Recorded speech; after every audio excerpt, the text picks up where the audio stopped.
ഞാനൊരു 10 സെക്കൻഡ് ഒരു കഥ പറയാം. ശ്രീ അജീംസ്, എന്റെ അടുത്തൊരു ഡിവൈഎഫ്ഐ പ്രവർത്തകൻ ഉണ്ടായിരുന്നു. അദ്ദേഹം ഈ സമരവുമായി ബന്ധപ്പെട്ട് പോവുകയാണ്, ഈ ബാർക്കോഴ സമരവുമായി ബന്ധപ്പെട്ട്. അന്ന് അദ്ദേഹത്തിന്റെ ഭാര്യ ഗർഭിണിയാണ്. നിറവയറുമായി ഇരിക്കുമ്പോൾ ഭാര്യയോട് ഈ ഡിവൈഎഫ്ഐ പ്രവർത്തകൻ പറഞ്ഞു, എന്റെ സുഹൃത്താണ്, അയാൾ പറഞ്ഞു, ഞാൻ പോകുകയാണ്, ഞാൻ പോകുന്നത് എവിടേക്കാണെന്ന് അറിയാമല്ലോ, ചാകാത്ത പുഴുവും വേവാത്ത തീയുമുള്ള നരകത്തിൽ വീഴേണ്ട മാണിയെ രാജിവെപ്പിക്കാൻ വേണ്ടിയുള്ള സമരത്തിന് ഞാൻ സെക്രട്ടേറിയറ്റിലേക്ക് പോവുകയാണ്.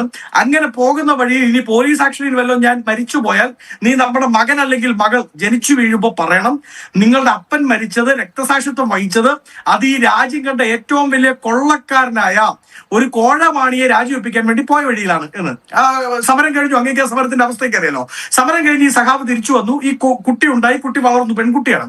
കുട്ടി വളർന്നു കുറച്ചു കാലം കഴിഞ്ഞപ്പോൾ ഇച്ചിരി സംസാരിക്കാനൊക്കെ പ്രായമായപ്പോ കുട്ടി ചുവരിലേക്ക് നോക്കിയപ്പോ അവിടെ കാർൽ മാക്സ് അപ്പൂപ്പന്റെ ഫോട്ടോ ഇരിക്കുന്നു, ചെഗുവേരയുടെ ഫോട്ടോ ഇരിക്കുന്നു. ഇതിലൊക്കെ ഒരു സാമ്യവും ഇല്ലാത്ത വെള്ള കുർത്തയൊക്കെ ഇട്ട ഒരാളുടെ ഫോട്ടോ ഇരിക്കുന്നു. അപ്പൊ കുട്ടി ചോദിച്ചു, അത് കാർൽ മാക്സ്, ഇത് ചെഗുവേര, ഇത് കമ്മ്യൂണിസ്റ്റ് നേതാക്കളൊക്കെയാണ്, പക്ഷെ ആ വെള്ള കുർത്തയിട്ട അപ്പൂപ്പൻ ആരാണ് അപ്പ എന്ന് ചോദിച്ചു. അപ്പോ ഈ അപ്പം പറയാണ്, ഈ ഡിവൈഎഫ്ഐ നേതാവായ അപ്പം പറഞ്ഞു, മോളെ അതറിയില്ലേ, അതാണ് ഈ സംസ്ഥാനത്തെ വികസനത്തിലേക്ക് കൈപിടിച്ച് നയിച്ച, കേരളത്തിൽ കാസർഗോഡ് മുതൽ കന്യാകുമാരി വരെ റോഡ് പണിത, കേരളത്തിന്റെ സാമ്പത്തിക രംഗത്ത് ഏറ്റവും കൂടുതൽ ബഡ്ജറ്റ് അവതരിപ്പിച്ച KM മാണി സാർ താത്വിക ആചാര്യനാണ്.